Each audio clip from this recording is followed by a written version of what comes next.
Hey, what's up, guys? I'm back again. I know it's been kind of like I was doing it. That's a lot of stuttering, but I'm gonna keep it in here because we're gonna keep it real. But let me slow it down. We're gonna be going over what I sold on eBay for the middle of the month to now, not including today though, which is May 1st.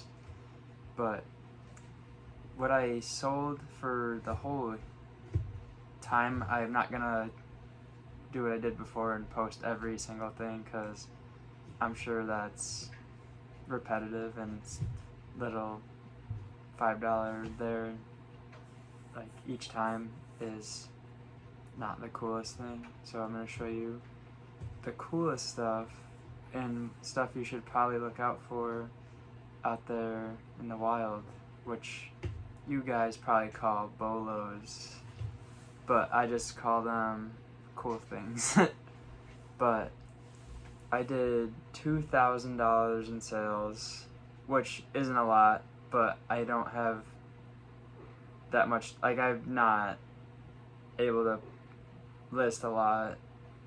The most things I've had listed at a time are 300, and then a lot of stuff sold, so you know, like, you got to keep up on that. So if you're in the process of a store, which I do have one, that's probably, I do a 3% promotion if I didn't mention that in a previous video.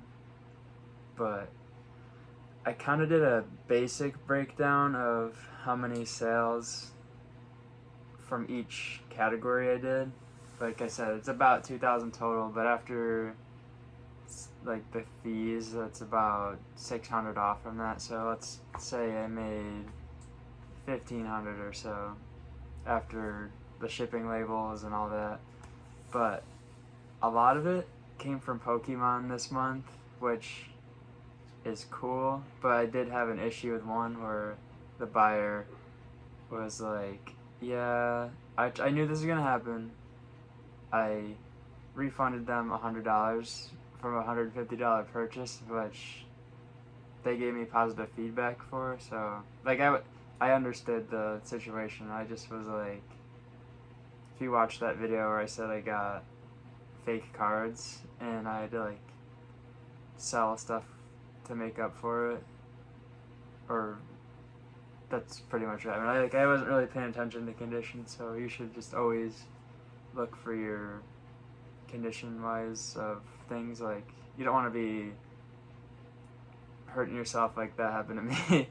But I'd say that's a quarter of the sales is Pokemon, and another I'd even say a third of sales was electronics, which I usually don't sell. I just started trying to do that, and it's not the easiest, but if you get the right stuff, it's worth it. It's just the shipping is so much money. This one guy, I put it on there for maybe a day. It's a stereo receiver. I'll show it right here. It was like sold for $25, and I was like, I don't know if it works, so I'm just putting it for parts. He paid $50 shipping for it, and then like I was like, I gotta find a way to make this cheaper for me, because like if someone, because they're like $100 like if they work, which isn't crazy, but when you get stuff for really cheap or for free, then you gotta maximize your profits. But that was a cool sale. On top of the little tuning programmer thing that I sold earlier in the month, that's really why the electronics are so high. And I also sold a camcorder from the 90s.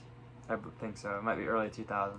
But I can say that I made money off the clothing that I bought. I bought so many clothes when I was waiting for my internship to start, and this month I did about $550 in sales, which just one thing sold the last week is a blazer. It's Hugo Boss. It's only like 3% cashmere, but I put that in the title because I know people like that, and it actually sold And I was like, wow, this is crazy. And if you were a college student, and I'm sure not that many people are that are watching this, but if you are and you have textbooks and the school is like, oh, we'll buy your textbooks back, just don't. Just try to get rid of them yourself. And because they're buying them for like probably 80% of the price and like selling them for what you bought it for basically every time, so they're maximizing their profit. So why not like do that for you? But I sold just one book for $100 from my surveying class. I'll show it right here. Because it's not that it's like a rare book or anything, it's just like it's really needed and there's not that many printed, so that's what you're kind of looking for. Like if you go to thrift stores and stuff, you're not really gonna find college books. I've tried, like you can get, like I found one, it's just nothing crazy, but sometimes selling your own stuff is the best way to go. Even though you'll run out eventually, so don't sell all your stuff. But I can break down some of the Pokemon cards, I guess, that were big sales. I got this Deoxys and Rayquaza card. It's like a split, like two cards, they go together. It had some writing on the back, and I was like, oh, I'll just throw this on here for like 50, because they sell for like 100. But I was like, I just don't like the idea of someone overpaying for something that's not good, so I'm not gonna like try to rip somebody off. I also sold there's two EX cards that are full arts. It's Giratina and I am blanking on the other one. I'll put them in here. They're the same buyer, so I can put them together. But that was $50 each. I know I usually write down what I sold on a board, but I was like thinking like, why not just like go off of memory here. But that was a sale that I was like, I could list them for $1 and I could have made money off it because I got it for free. And I like don't know how I got lucky in finding those. They're just like kind of sitting there and I was like, oh cool, this is like a super rare card. Then like a couple other cards for like $10 to $20 for just from that same like binder that I found. But also baseball cards are starting to sell now, and I saw the Bobby Witt Jr. out of 75. It's numbered. If you're not familiar, they're serial numbered, and there's only that many of that particular color and all that. It's like, in my opinion, it's kind of not real. Like there's a billion of them, not really, but like there's thousands of the same card. It's just slightly different because it says it is on the back. But that sold for $55. I've had it on there for like probably a year almost. Nah, it can't be. It's been a while, but I didn't think it would sell for that much because people were like, oh, I'd give you like $10 for it, and I'm like, I'm not taking that little of a thing. Like I know it's worth more. I sold the PSA 10 Juan Soto gallery card. I had 3 of those. That's finally my last one. It took a while to sell that one, but I took a best offer for like $4 off or whatever. Like if I ever get a best offer, I'm probably gonna take it. So like if you see anything on my eBay store, which is in the description, just like send an offer, because I have like a million things that I need to get rid of because like I don't have that much space. I have like I'm literally in my basement doing this video because my room's like a mess. And, you know, it makes it look cooler because there's like shoes in the back. And none of those are even mine. Those are like my mom's shoes. She's got these 270s. But Poshmark's been picking up also with a couple of sales.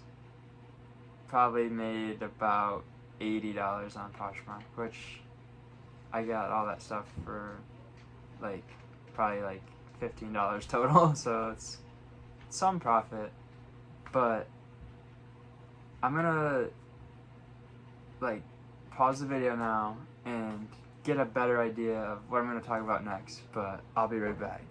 Alright, so I decided that we're gonna look at my records that I just got, and well, I gotta flip the camera, but I don't know if this actually works, but we'll try it. Well, that didn't work, but I figured it out. But like, you can see they're kinda beat up a little bit. Like, that's not really a burn mark, it's just from the album, but that on the bottom is a mark that's not good. But a lot of, there's the wall, you know, everybody knows that one. And, you know, just metal's pretty good from Pink Floyd. And a, you know, more, just like so much Pink Floyd, if you know what I mean. Oops. And no, I am not selling these. There's like, unless you like really want to buy them, it's like, you're gonna have to let me know, like. And yes, there's the dryer sheets, so you have that, like, there's more Pink Floyd. And like, you know, the musty smell that you don't want on your records, that's exactly what's on this. Like the doors, there's a lot of the doors. But this here, if you don't know, is a dryer sheet on a Pink Floyd album. But if you didn't know, it's the Piper at the Gates of Dawn, which is their first album, with Syd Barrett still there in 1967. Nothing like crazy on that one, but I just thought it'd be cool to like show these records. And I know it's like not the best video here today, but I thought I'd try to change things up. I'm still trying to figure things out with like making it exciting, but like, if you have any ideas on what you'd like to see me talk about, or like where I get my stuff from, or any of that, just let me know in the comments. But thanks for watching.